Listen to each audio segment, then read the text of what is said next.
Morning. Morning. Long John's here. 17th of August 2022. We got Morning. Poppy. Poppy. This is the story of yesterday's show. She's on lead though to this I morning. believe we're not losing her today, are we, John? No. Anyway, today, Johnny, want to talk about charter cities. I know they don't know what about them, so I'm going to enlighten it. Thank It's you. a bit of a long-winded thing, so I'll put my specs on. And this is in simplistic terms, John, charter cities. One day the government allows a big company to buy the land your homes are on. I.e. they buy also South Yorkshire. Right? Well, we can't buy what land I live on because it's mine. They can buy the street that lives on and charge it to drive down it, charge it to live on it. Oh, street. Yeah. So say they buy a South Yorkshire. They're so wealthy they decide to change the laws, make their own fucking laws up, say, so they can make more money. They draw up a contract that you have to sign where you agree to live by their rules and not the government's.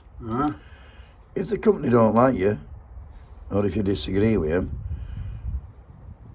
because they lowered your wages and demanded you work more hours for less pay, they might force you to leave the town and go live in a special area they built for the poor, just so you don't bother the company. That's Concentration camp, that. well, listen, it gets more interesting actually.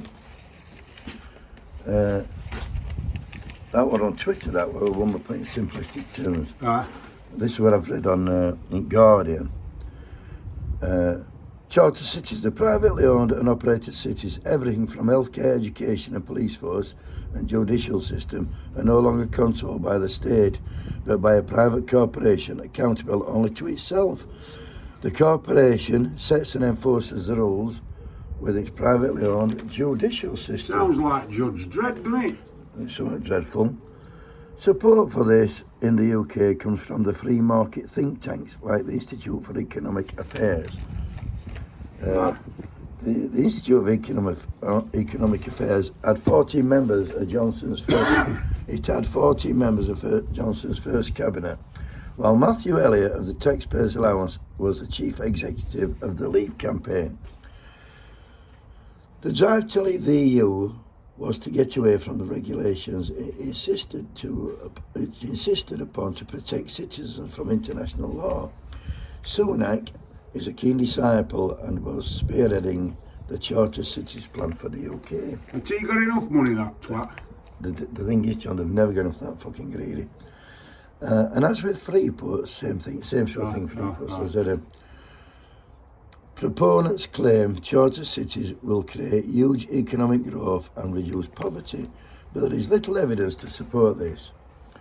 On the contrary, there's evidence about the exploitation of corruption that follows. We know already that free ports will lead to erosion of workers' rights and environmental protection. So what they're saying is that if there's got fuck all, they're going to live in a fucking shanty town. Yeah, they are.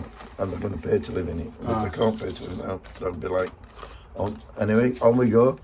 Charter cities are essentially a ploy to enrich the rich even further and increase inequality for the rest of us.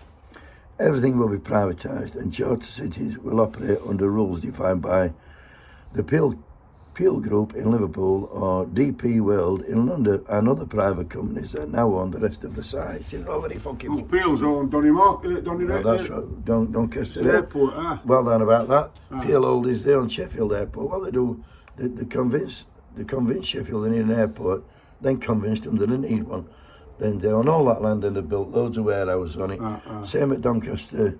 They've got Doncaster Sheffield Airport. They've convinced Doncaster to be a great idea to have an airport, which it is.